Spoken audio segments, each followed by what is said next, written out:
Hello everybody, welcome back. This is JLW Games coming at you with No Limits 2 once again, and we're back in part 2 of this roller coaster. So let's get started, or get back into it. So what we did last episode was pretty much make the station and get started on the lift, and let's go ahead and start with our first drop slash element. So what I'm going to do now is actually create a little bit of a pre-drop. So, let's get right into it. We're going to go top, and click on this one, and go to track, add vertex. I'm just going to add a little bit of a straight part. I'm going to select and modify, and always make sure this is straight. If we go perspective, let's go ahead and go to the right or left, it doesn't matter. I'm going to lower this one, or actually, double click this, and I'm actually going to lower the Y to like 29. Maybe not that much, maybe just 30. Just slightly lower.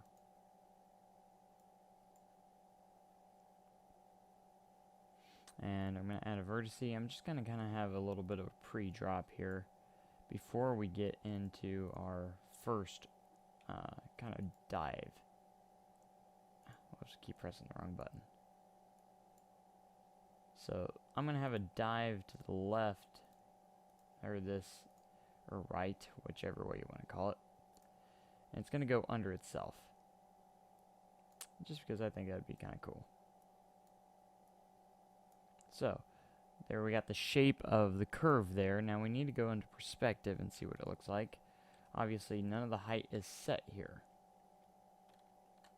So before I do anything else, let's go ahead and add a type separator for our lift hill. Something I haven't done yet. So, we got this middle section. This will, select modify, and section type. Let's call this a lift. So that's our lift hill. I might adjust it just a little bit, just because it doesn't look completely even.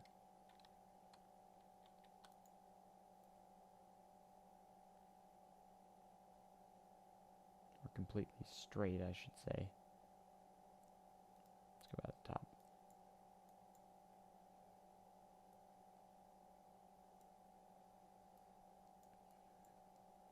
Always important to make sure I get these straight.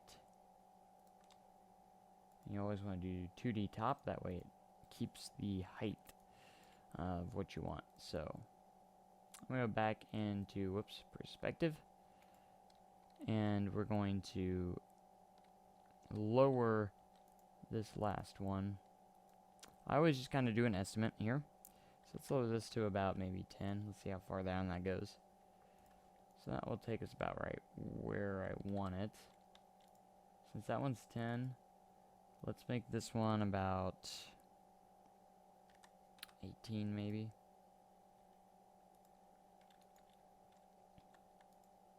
We'll make this one about 24. You can see kind of the pattern I'm going for here. Each node gets taller and taller.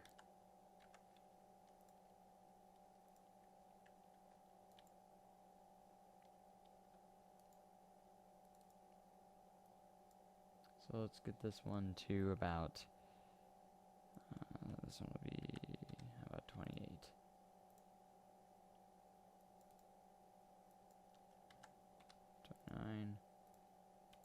Alright, and if you haven't noticed, the track's kind of wonky and sideways. We will fix that, so don't worry about that at this moment. I kind of like that first drop. It's kind of a unique, really cool kind of little pre-drop part, and it kind of curves down and goes down to the first drop, which is kind of unique. So, what we're going to do is kind of work on this a little bit more here. And we're going to start adding the rolls and stuff. That way it's not like it is right now, pretty much. So I'm going to go back to the top real quick and kind of adjust Insert vertex. Kind of insert this first section of track. I kind of want to adjust it a little bit.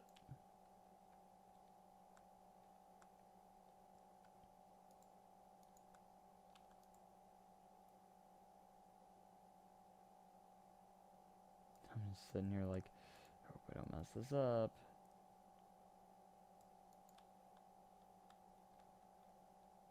Alright, that's perfect right there. And we just need to make sure that we make this straight again.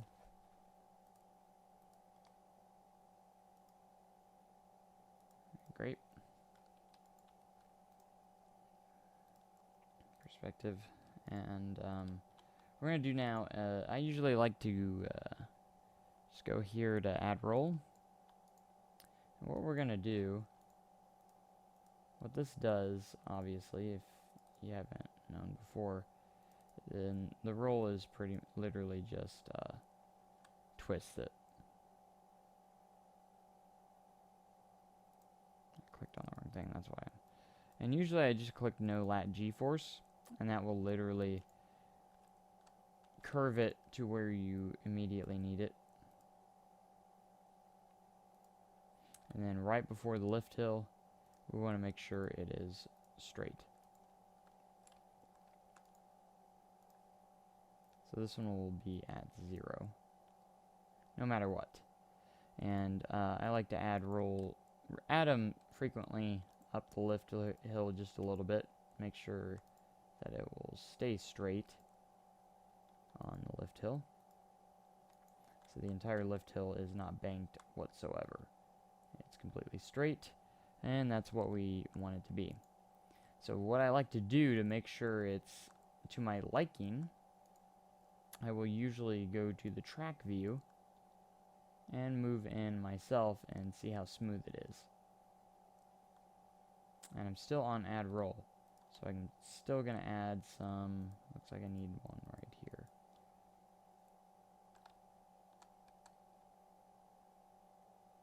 In all honesty, it should be straight by itself. I usually always add a couple.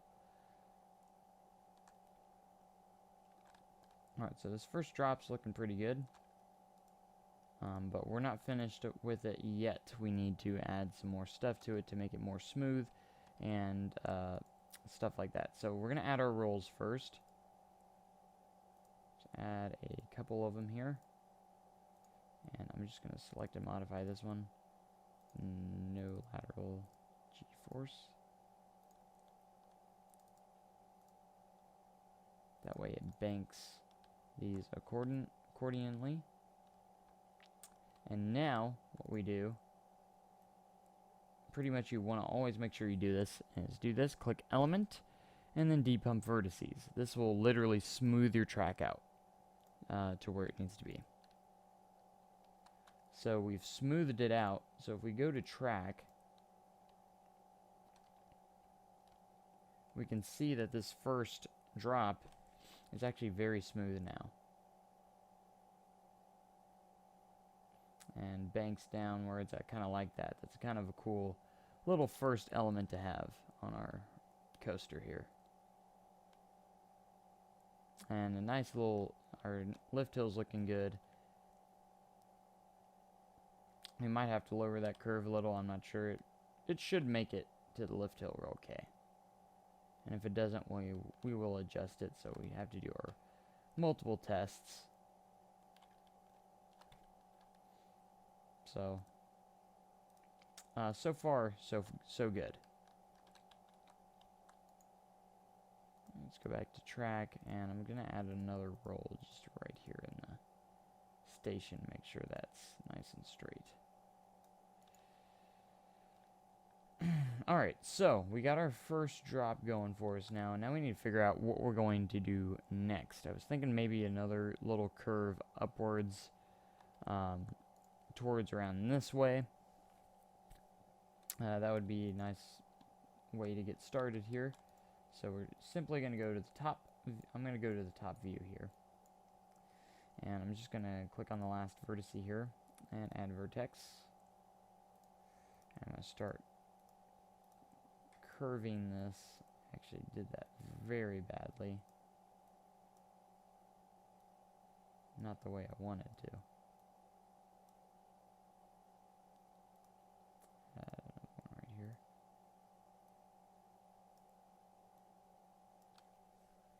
Pretty much just, this is going to be another hill going upwards. Wooden coasters are very simple and they don't have many ridiculous elements. They usually have a lot of airtime stuff. Alright, so here's where we're at right now. Adjust this one a little bit. And this is where your quad view can come into very good, very useful. So if I can remember right, to get your quad view up, you click on File, Preferences, and literally just go down to Quad View. And that gives you all the different views, and you can change, like say I want top up here, track right here, I can have perspective right here. That way I can see how it's shaping out from different views. And it works very nicely, and I can have like a left view here. So, another thing is, you want to be sure to be watching your G-force comb as well. That way you can see the G-forces on the ride to see how well the G-forces are shaping out to be. So, and you can adjust these in any direction you want. If you want to focus more on one or two of them at the same time, you can do that. So what I'm going to do here, I always try and go to the last node and click it and change the Y to the highest point I want it. So we had about a 30-meter drop, so we don't want to go too high up. So let's go about maybe 25 meters because I want to keep some nice speed going at the top. So now what I'm going to do is click on these other ones. This one, say 20. This one will say 17 or something like that. Just something relative that makes sense. Let's make this one like 14.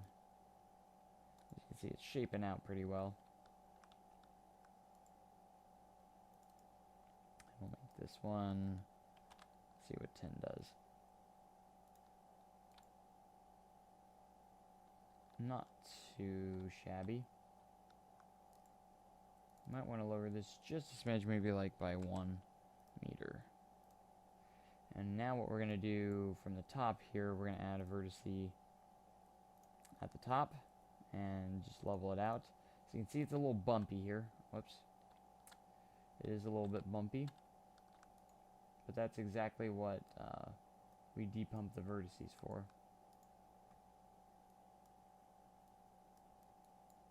So I'm going to go ahead and select these three. We're just going to make those straight.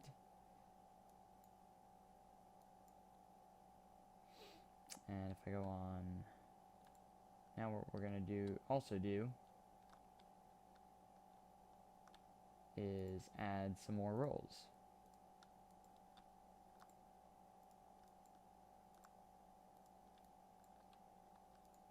So now we're going to select and modify. Double click on these and no lat G's. No lat G's.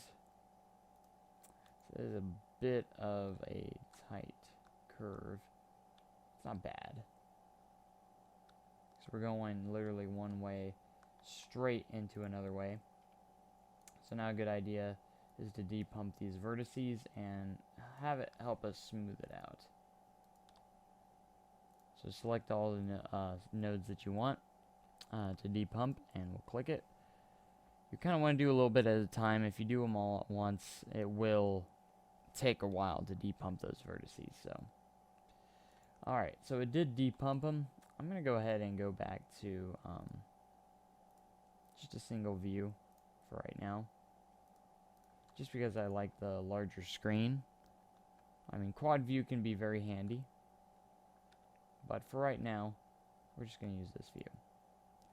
Alright, let's go to the track now and see what it looks like. Going up our lift hill, let's speed it up a little bit. A little bit of a pre-drop, plummeting down to the ground, and going straight into this hill right here, which I really like that kind of sharp turn right there. It's kind of exhilarating and really exciting kind of. Now we're gonna go into perspective, and I'm gonna change this to G-force comb. So you can see pretty positive. Green is good. Green means the G-forces are alright, and that it will run pretty smoothly. So a little bit of high G-forces there, but that's not bad. I think I'm going to keep it that way for the most part anyways. So looking pretty good. So yeah, this has been episode 2. I hope you guys enjoyed. We got our first drop in, and when we come back, we're going to add kind of maybe our first cool looking element, maybe a helix or something like that, or something cool. So when we come back, we will work on that on this wooden coaster. So I hope you guys enjoyed the episode. Be sure to comment, rate, and subscribe. Let me know in the comments what you guys think so far of this coaster, and for future coasters that I should work on. So once again, thanks guys for watching. Hope you have a great day and an even cooler tomorrow. Goodbye.